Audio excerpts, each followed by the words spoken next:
Bismillahirrahmanirrahim. Assalamualaikum warahmatullahi wabarakatuh.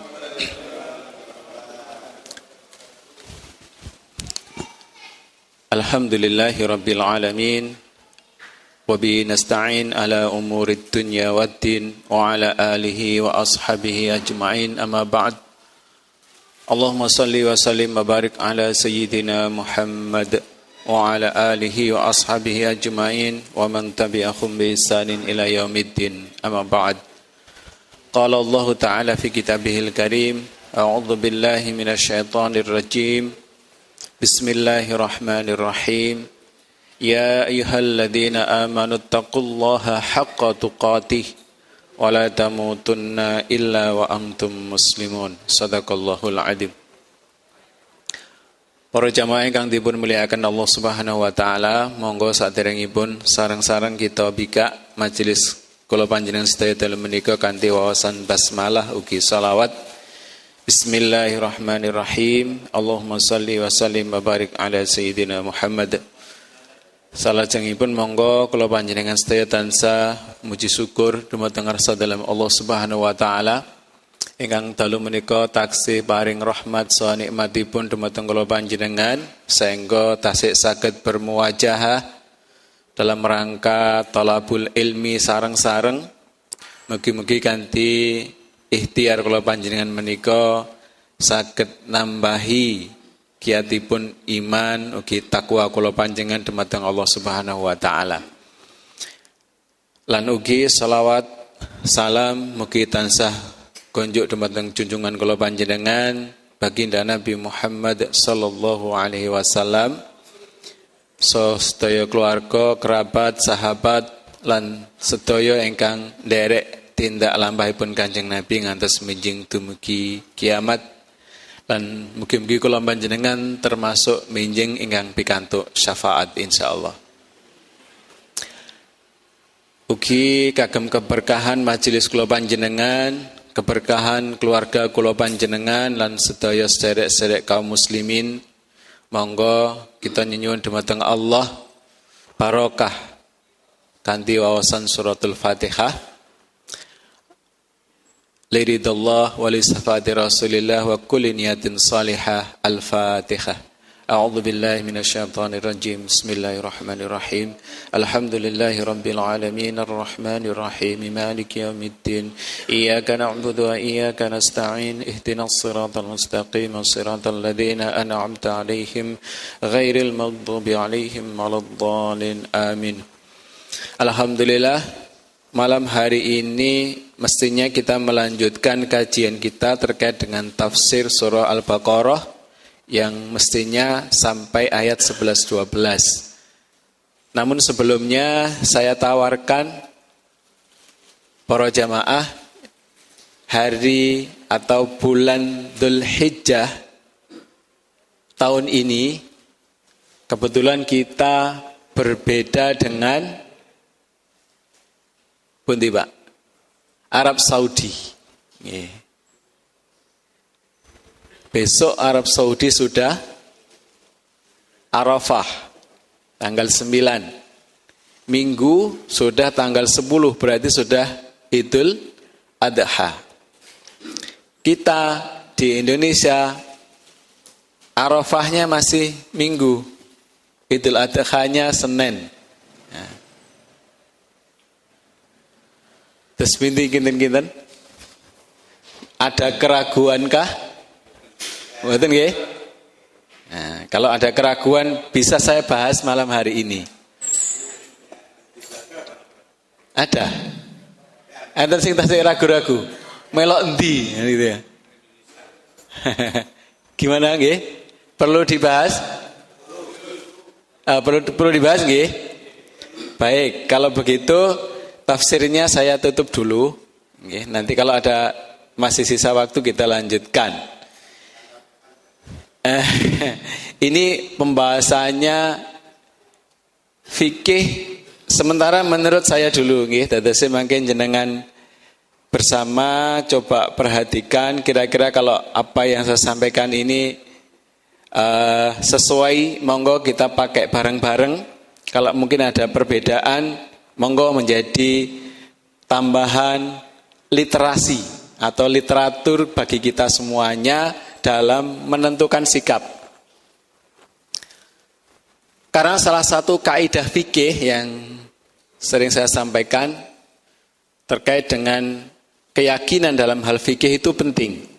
Maka ada kaidah tak mayari buka ila malayari buka. Tinggalkanlah apa yang meragukanmu kepada apa yang tidak meragukanmu. Nah, contoh sederhananya ketika kita wudhu.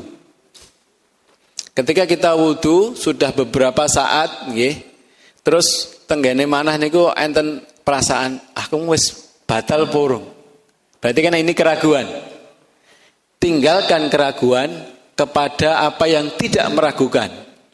Kenapa yang tidak meragukan? Ya segera ambil wudhu lagi. Itu menghilangkan keraguan. Karena keraguan dalam hal fikih itu tidak dibolehkan. Nah karenanya termasuk dalam hal mensikapi perbedaan penetapan tanggal. Karena tanggal ini penting sekali jamaah sekalian. Karena berkaitan dengan pelaksanaan beberapa ibadah mahdhah. Terutama awal puasa Ramadan, kemudian hari raya yang dua, Idul Fitri dan Idul Adha, dan juga hari yang sangat istimewa yaitu hari Arafah. Nah, karenanya ini kita harus memahami dengan utuh terkait dengan fikih terkait dengan hal-hal itu. Saya sampaikan yang pertama adalah terkait dengan penetapan awal bulan Qamariyah atau bulan Hijriyah. Bulan Islam yang sering kita sebut dengan penanggalan Islam Hijriyah.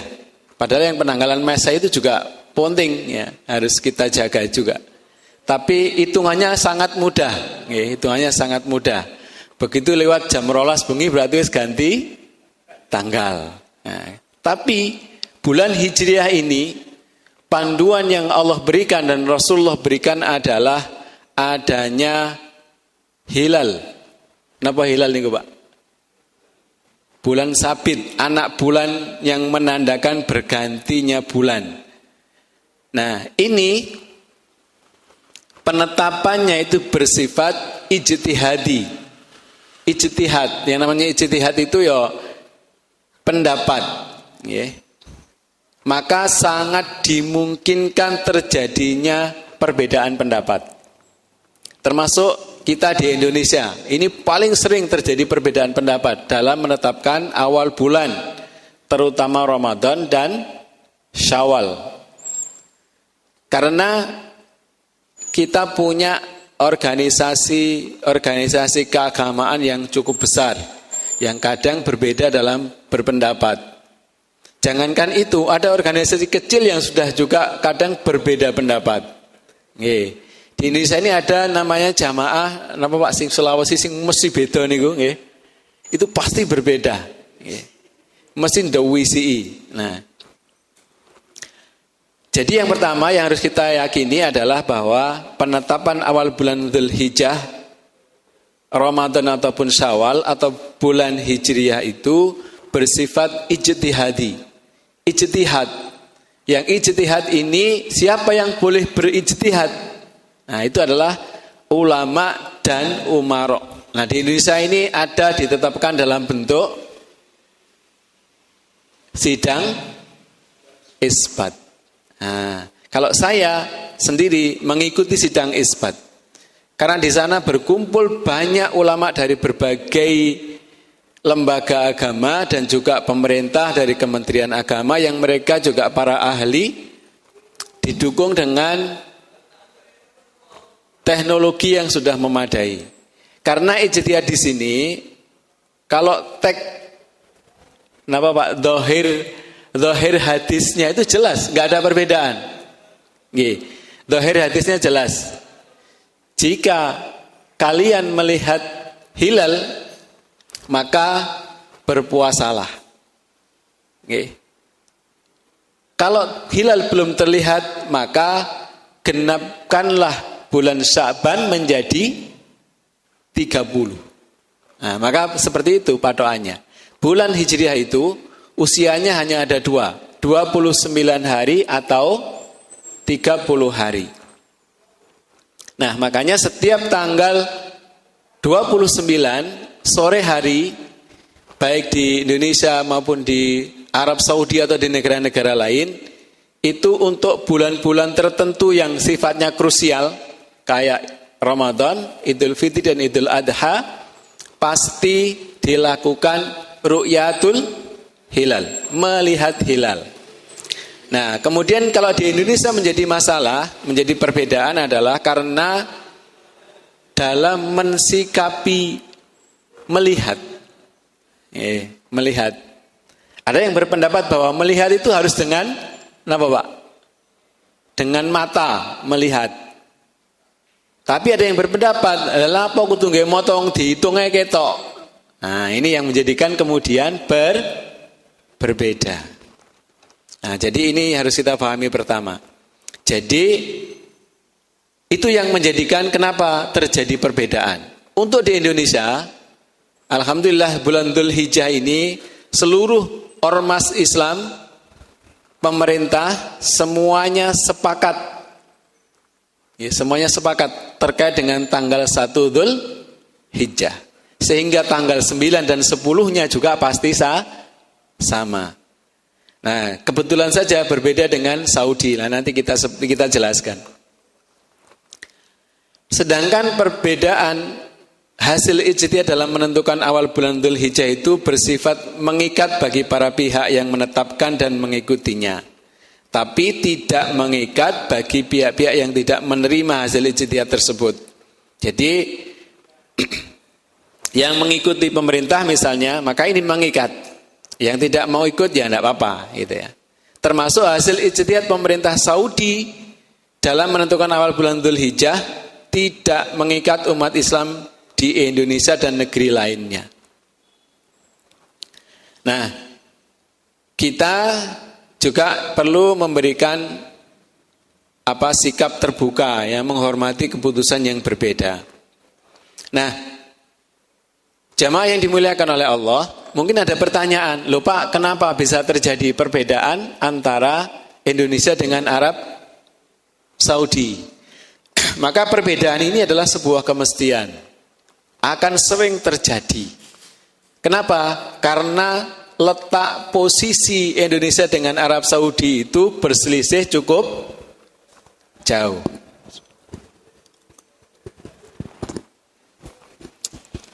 Kinten-kinten Saudi kalah Indonesia niku dhisik pundi, Pak? Tanggal hijriahnya. Jadi pundi, Pak? Tanggal hijriah. Tanggal hijriah tidak mungkin Indonesia bisa lebih dulu dari Saudi.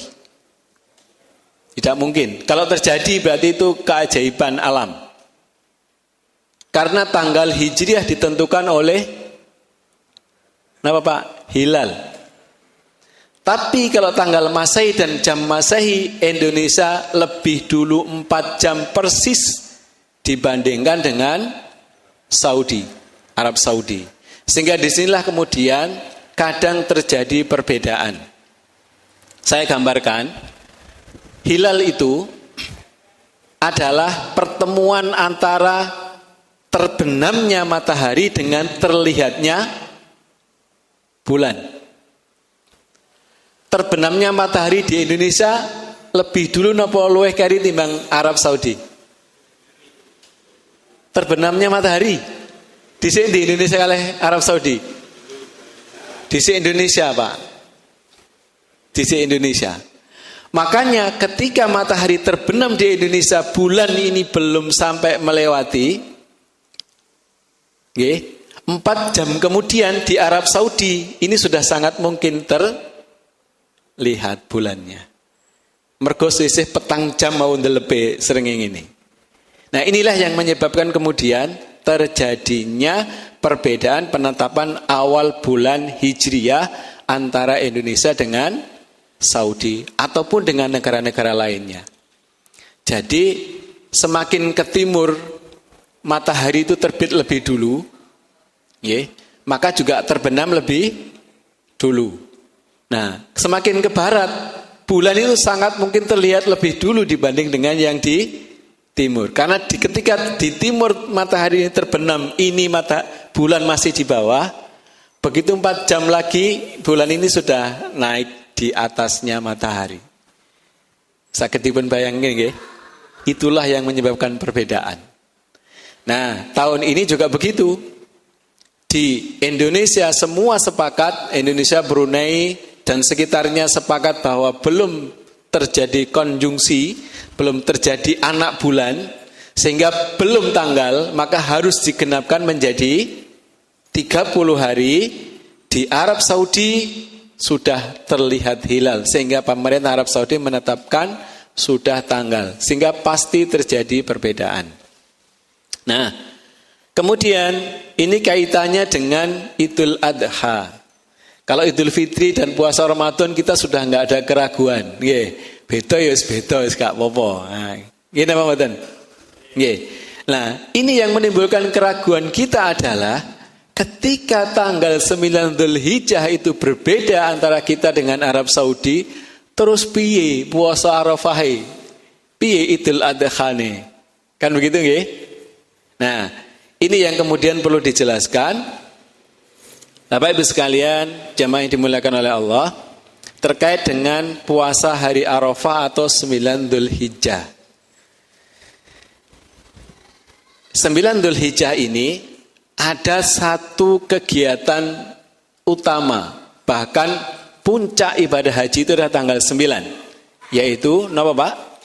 Wukuf di Arafah. Sampai-sampai ada hadis yang menyebutkan Al-Hajjul Arafah. Haji itu adalah wukuf di Arafah. Jadi meskipun seluruh rangkaiannya dijalankan tapi tidak wukuf di Arafah, maka dianggap tidak melaksanakan ibadah haji. Makanya meskipun yang lainnya gak iso dilakoni, tapi wukuf di Arafah insya Allah masih mendapatkan predikat melaksanakan ibadah haji. Makanya para jamaah haji yang gerah, yang dirawat di rumah sakit, mboten saged tangi bahkan koma, itu pasti diwukufkan walaupun hanya sesaat di atas kendaraan. Nah, karena memang Al-Hajjul Arafah. Nah, otomatis ketika terjadi perbedaan tanggal ini akan terjadi perbedaan pula antara kita dengan yang di sana. Nah, yang menjadi penting adalah jamaah yang dimuliakan oleh Allah, apa hubungannya puasa Arafah dengan wukuf di Arafah? Itu yang penting. Para ulama, istilah Arafah itu terkadang dimaknai dengan nama tempat yang bernama Arafah atau Padang Arafah. Kadang pula dimaknai hari ke-9 dari bulan Dzulhijjah. Dan kadang dimaknai sebagai salah satu aktivitas ibadah haji, yaitu wukuf di Arafah. Ini jadi ada 3 penamaan tentang Arafah itu sendiri. Bisa bermakna tempat yang sering kita sebut dengan Padang Arafah, bisa bermakna dia adalah tanggal 9 dari bulan Dzulhijjah, bisa bermakna dia adalah aktivitas wukuf di Arafah. Ini kita pahami dulu. Sedangkan puasa Arafah itu hukumnya adalah sunnah dan memiliki keutamaan yang sangat besar, yaitu dapat menghapus dosa setahun yang sudah berlalu dan dosa setahun setelahnya. Hukum ini berlaku bagi orang yang tidak sedang melaksanakan wukuf di Arafah. Karena orang yang wukuf di Arafah justru tidak boleh berpuasa. Nggih. Puasa Arafah dilakukan oleh umat Islam pada tanggal 9 Dzulhijjah. Jadi puasa Arafah itu dilaksanakan oleh umat Islam pada tanggal 9 Dzulhijjah. Berdasarkan ketetapan yang berlaku di negerinya masing-masing. Jadi puasa Arafah itu ditetapkan tanggal, bukan kegiatan wukuf di Arafah. Jadi puasa Arafah adalah puasa pada tanggal 9. Terlepas dari kesesuaian atau ketidaksesuaian dengan kegiatan wukuf yang ada di Arafah. Alasannya apa? Yang pertama, hari Arafah bergantung kepada penglihatan atau matlak hilal yang diikuti oleh negara masing-masing. Jadi tanggal itu berdasarkan matlak hilal atau keberadaan hilal yang diikuti oleh negara masing-masing. Sehingga kalau Indonesia menetapkan pada tanggal 9-nya adalah hari Minggu, maka tanggal 9 hari Minggu itulah kita disunahkan berpuasa Arafah. Meskipun wukuf di Arafah di Arab Saudi sudah hari Sabtu besok. Nah, seperti itu harus difahami. Sebagaimana yang berlaku pada awal bulan Ramadan dan awal Syawal. Jadi puasa Arafah itu kaitannya adalah dengan tanggal 9 Dzulhijjah. Bukan kaitannya dengan kegiatan wukuf di Arafah. Bisa difahami ya? Nah, disinilah kemudian yang membuat kita tidak boleh ragu-ragu. Ada sebuah hadis riwayat Imam Bukhari dari Ibnu Umar, beliau mendengar dari Rasulullah sallallahu alaihi wasallam bersabda, "Idza ra'aitumuhu fasumu wa idza ra'aitumuhu fa'aftiru fa in ghumma 'alaikum faqduru lahu." Jika kamu melihatnya yaitu hilal Ramadan, berpuasalah, dan jika melihatnya hilal baru yaitu Syawal, berbukalah. Namun jika mendung menutupi atau tertutup awan, kira-kiralah menjadi 30 hari. Ini dasar penetapan awal tanggal bulan Hijriah. Hadis riwayat Bukhari dalam hal bab hal yuqalu Ramadhanu. Nah, ini hadis terkait dengan penetapan awal bulan. Sehingga inilah yang kita pegang menjadi patokan dan dasar kita kapan kita melaksanakan puasa Arafah, yaitu tanggal 9 Dzulhijjah. Itu alasan yang pertama. Yang kedua, bahwa zahir hadis menyebutkan bahwa Rasulullah SAW biasa melaksanakan puasa 9 hari pada bulan Dzulhijjah, yaitu tanggal 1 sampai dengan 9 Dzulhijjah. Dihitung dengan mengikuti penetapan awal Dzulhijjah. Sebagaimana hadis Nabi yang diriwayatkan oleh sebagian istri beliau yang menceritakan, Bismillahirrahmanirrahim, anna Rasulullah sallallahu alaihi wasallam kana yasumu tis'an min Dzulhijjati wa yauma Asyura wa thalathata ayyamin min kulli syahrin awwalatsnaini minasyahri wa khamisaini.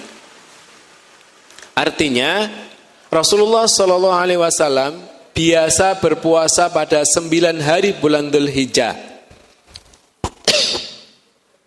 Hari Asyura 3 hari setiap bulan, yaitu Senin pertama setiap bulan dan 2 kali Kamis. Riwayat An-Nasai. Ini zahir hadisnya menyebutkan bahwa baginda Nabi biasa,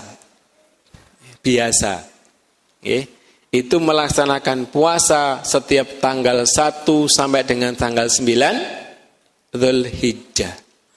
Tidak disebutkan terkait dengan wukuf di Arafah. Bisa difahami nggih?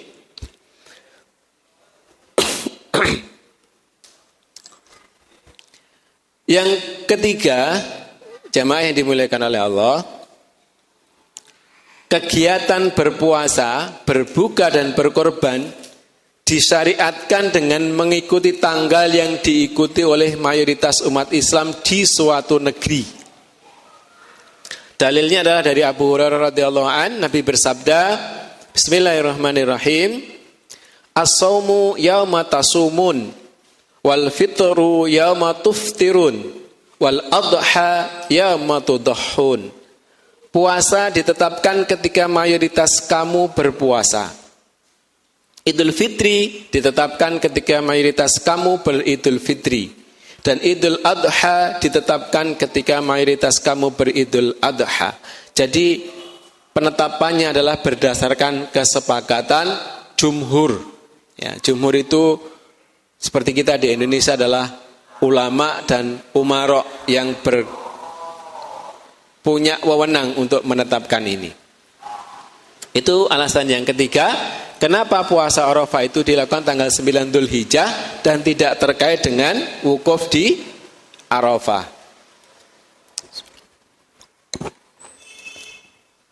Berikutnya, berdasarkan beberapa riwayat, wukuf di Arafah yang dilakukan oleh baginda Nabi Muhammad SAW hanya terjadi sekali, yaitu pada waktu Haji Wada tahun ke-10 Hijriah. Sekali lagi, di masa hidup baginda Nabi, wukuf di Arafah itu hanya sekali beliau lakukan, yaitu pada peristiwa Haji Wada, haji yang terakhir tahun 10 Hijriah.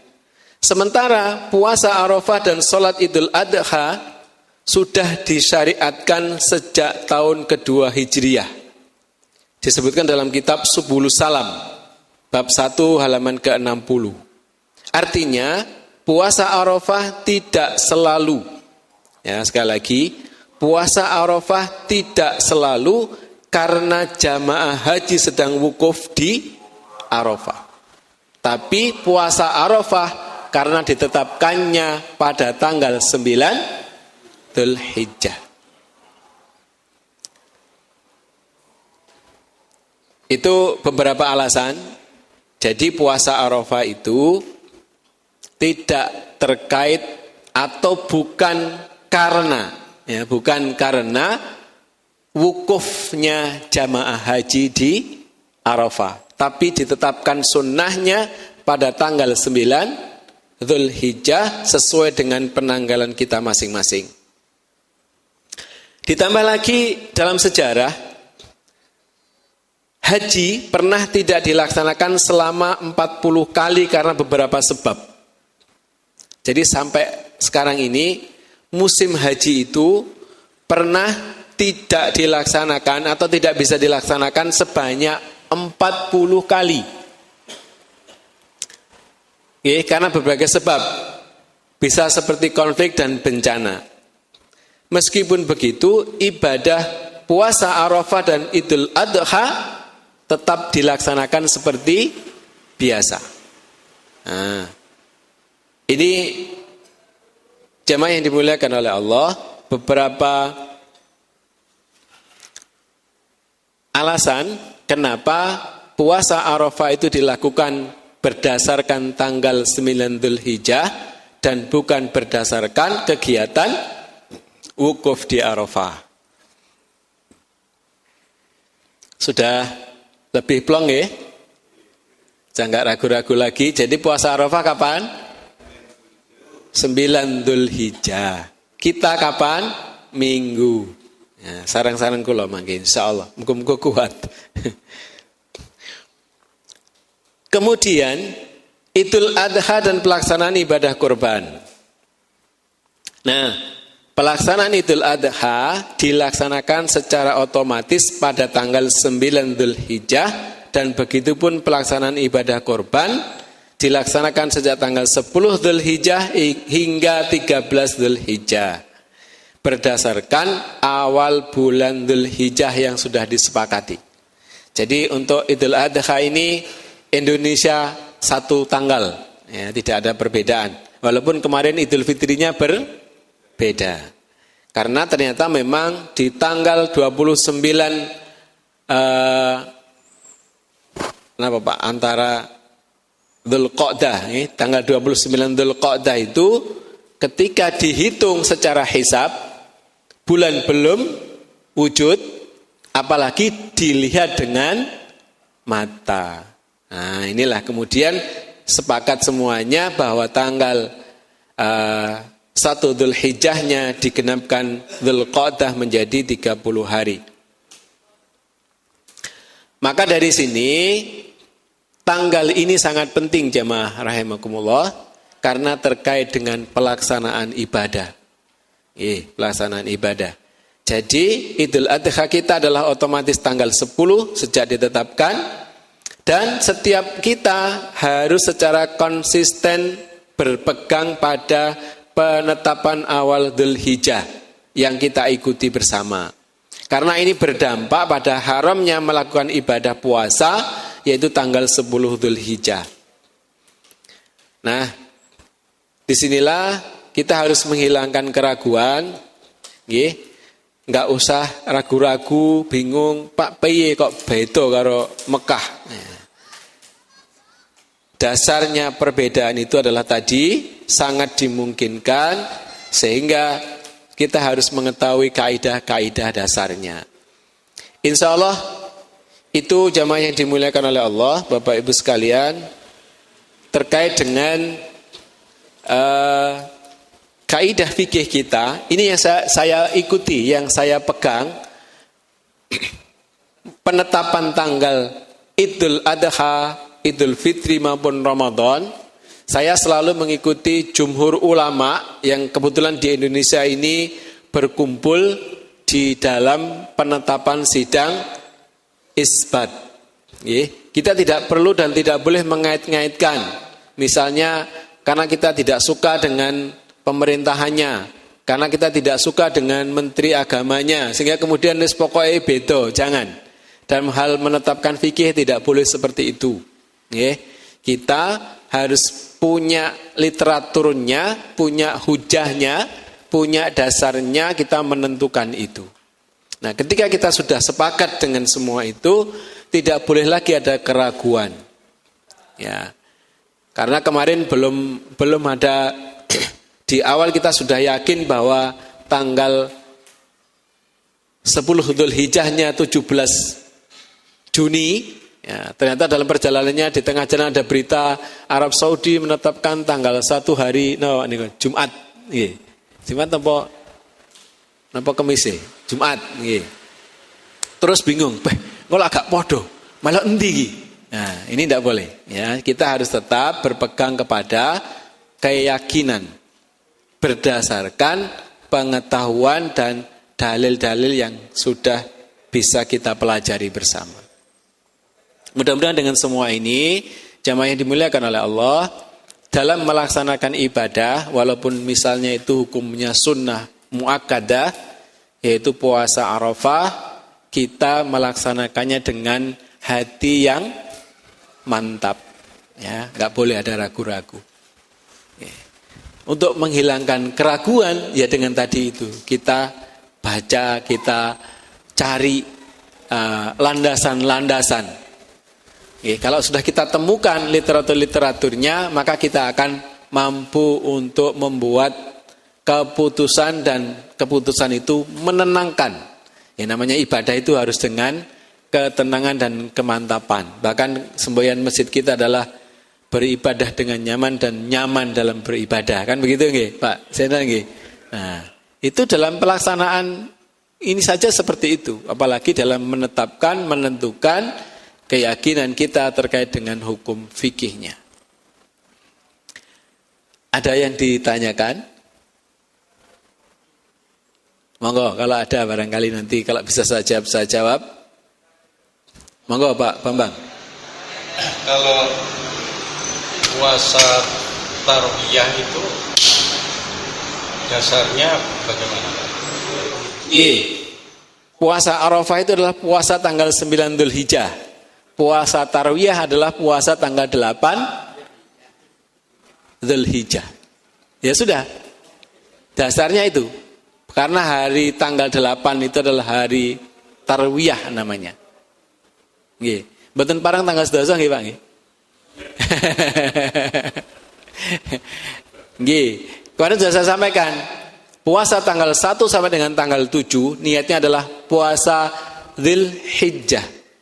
Puasa tanggal 8 niatnya adalah puasa tarwiyah. Puasa tanggal 9 niatnya adalah puasa Arafah. Nah itu tanggal-tanggalnya. Dasarnya ya paling kuat adalah baginda Nabi terbiasa puasa tanggal 1 sampai dengan tanggal 9. Kiat Pak, aku gak kuat. Tidak kuat saya. Saya biasanya cuma 8, 9 atau hari Senin dan Kamis sebelumnya begitu. Sangang dino ngono rada wabat ya. Terus terang mau niki buka rahasia. Tapi tanggal 9 diusahakan semaksimal mungkin jangan sampai ketinggalan. Karena fadilahnya yang begitu luar biasa. Nggih. Monggo. Saya terkagum dengan penetapan tanggal itu tepat sekali seperti ini kan 17 Juni ya Pak. Itu berdasarkan apa Pak perhitungannya yang menentukan tanggal itu hebat sekali. Berdasarkan hisab. Itu ada ilmunya Pak. Tidak semua orang bisa. Dan tidak semua orang boleh. Jadi sebenarnya hisab pun harus dilakukan oleh sebuah lembaga, bukan oleh perorangan. Orang boleh memiliki ilmunya, tapi dalam menetapkan karena dia sifatnya adalah ijtihadi, maka harus sebuah lembaga. Maka biasanya disebut dengan lembaga falakiyah, karena ilmunya namanya ilmu falak. Saya tidak punya sama sekali, tapi saya mengikuti para ahli sing wis ahli ini wis manut lah wis. Karena sudah bisa dihitung, bahkan keberadaan bulan dan matahari itu sudah bisa dihitung derajatnya, menit dan detiknya. Nah, jadi kemudian kenapa di Indonesia bisa terjadi perbedaan? Karena perbedaan dalam menetapkan batas.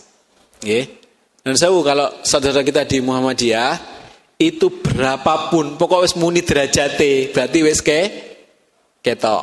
Nah ini yang menyebabkan perbedaan. Sementara para ahli yang lain dan pemerintah serta beberapa negara di kawasan kita, Brunei, Malaysia, Singapura, Indonesia, bersepakat bahwa ada batas minimal derajat yang dianggap sudah bisa dilihat. Karena kalau masih 1 derajat itu nggak mungkin bisa dilihat oleh mata maupun alat teknologi. Karena masih tempuk kali matahari, masih bertemu dengan matahari. Jadi kalau jarak antara matahari dan bulan itu sudah ada sekian derajat ditetapkan di kenapa Pak namanya Pak? Kesepakatan itu adalah 3 derajat. Karena kalau sudah 3 derajat itu sangat mungkin bisa dilihat dan juga secara perhitungan hisab sudah wujud. Nah ini yang di Indonesia kemudian menjadi perbedaan. Sehingga kenapa ada saudara kita yang Muhammadiyah misalnya sering bahasa kita tuh DCI. Itu berdasarkan ilmu mereka. Tetapi kalau saya pribadi lebih memilih kepada kesepakatan bersama. Karena ini pun juga sangat bisa dipertanggungjawabkan secara hukum agama. Sehingga dipadukan antara ilmu hisabnya dengan ru'yatul hilalnya. Dengan melihat dengan teknologi. Bukan hanya mata telanjang. Kalau mata telanjang jelas juga belum bisa. Tapi dengan alat teropong itu sudah memungkinkan.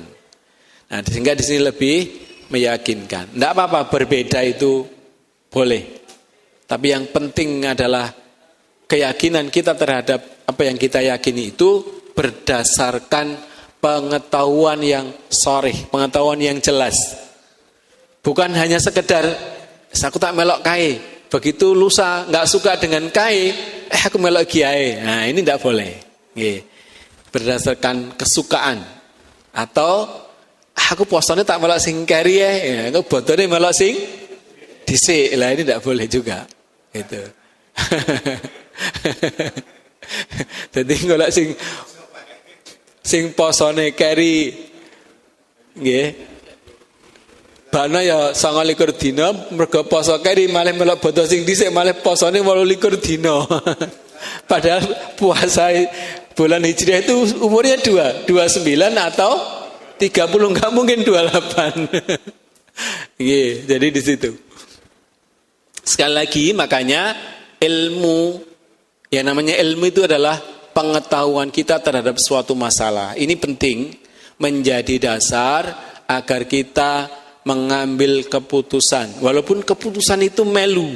Ya, melu. Ini kan melu Pak nggih, mengikuti jumhur ulama dan pemerintah ini ikut. Tapi kita tahu dasarnya. Kenapa kita harus mengikuti mereka? Nah, ini penting. Nah, disinilah kemudian manfaatnya kita bertukar pengetahuan, kita bertukar informasi, kita saling tolabul ilmi, dan tawasobil haq, tawasobis sabr itu di situ keberadaannya. Saya kira seperti itu. Jamaah yang dimuliakan oleh Allah. Isa jam pinten nggih? 38. Oh 41. Nggih. Masih 6 menit. Nggih. Monggo. Saya lupa tadi. Bukan. Kalau dalam satu rumah misalnya ada 5 orang, maka misalnya tahun ini si A, tahun kedua si apa, setiap tahun satu orang. Cakapnya apa setiap untuk para keluarga satu. Iya, ini ada banyak pendapat. Ini hanya ada perbedaan pendapat. Saya, ini karena yang ditanya saya, nggih, panjenengan gak bingung. Saya mengikuti pendapat yang seperti kemarin kita bahas di dalam fikih kurban kemarin, Imam Syafi'i itu menetapkan, membolehkan kalau dalam satu keluarga sudah ada satu yang kurban, maka itu sudah mewakili seluruh anggota keluarga. Nggih. Kalaupun tahun depan mau diatasnamakan keluarga yang lain, boleh menurut saya. Tapi kalau daripada ruwet begitu ya sudah, kepala keluarga saja yang berkorban diniatkan untuk seluruh anggota keluarga. Karena hadisnya begitu, saya lupa. Nanti saya coba saya carikan bunyi hadis terkait dengan doa ketika baginda Nabi menyembelih hewan kurbannya. Itu ada redaksinya bahwa ini untukku dan keluargaku, begitu. Ya. Yang kedua, ini untukku dan umatku. Jadi karena beliau motongnya 2 ekor domba. Itu ada hadisnya sahih. Jadi berdasarkan itulah kemudian kita meyakini bahwa boleh kita satu keluarga itu berkorban dengan 1 ekor kambing dan itu cukup. Ya, tidak harus giliran kising korban bapak sok ben ibu dan seterusnya. Tidak perlu. Kalau menurut yang saya yakini dan saya ikuti. Monggo, kalau yang berpendapat lain juga kita persilakan. Karena memang ini dalam hal ini ada banyak pendapat.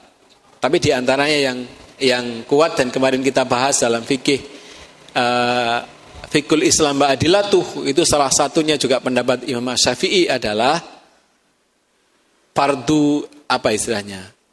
Sunnah muakkadahnya itu boleh salah satu anggota keluarga yang berkorban dan itu sudah mewakili seluruh anggota keluarga. Begitu, Pak? Nggih. Cukup nggih insyaallah nggih? Karena sudah 38 tinggal 3 menit. Kita gunakan 3 menitnya untuk penutupan. Nggih, alhamdulillah jamaah yang dimuliakan oleh Allah, mudah-mudahan apa yang kita bahas malam hari ini setidaknya menghilangkan keraguan kita terkait dengan perbedaan penanggalan. Nah, sehingga kalau keraguan itu sudah hilang, kita akan menjalankan ibadah itu dengan lebih tenang, mantap, dan tidak perlu tolah-toleh lagi, melok sopo iki, tidak perlu. Nggih. Karena sudah jelas kaidahnya, landasan hukumnya. Karena itu mari kita melaksanakan semua bentuk ibadah kita itu dengan penuh keyakinan dan kesungguhan. Dengan itu mudah-mudahan Allah menerima seluruh amal ibadah kita, terutama ibadah-ibadah utama kita di bulan Dzulhijjah ini. Seluruh ibadah kita tanggal 1 sampai tanggal 9, kemudian sholat Idul Adha kita dan seluruh pengorbanan kita terkait dengan hewan kurban, mudah-mudahan menjadi amal yang diterima oleh Allah Subhanahu wa taala. Mari kita cukupkan pertemuan kita malam hari ini dengan hamdalah alhamdulillahirabbil alamin dan doa penutup majelis. Subhanakallahumma rabbana wa bihamdika asyhadu an la ilaha illa anta astaghfiruka wa atubu ilaik. Kurang lebihnya saya mohon maaf yang sebesar-besarnya. Wallahul muwafiq ila aqwamit thariq. Nasrun minallah wa fathun qarib. Wassalamualaikum warahmatullahi wabarakatuh.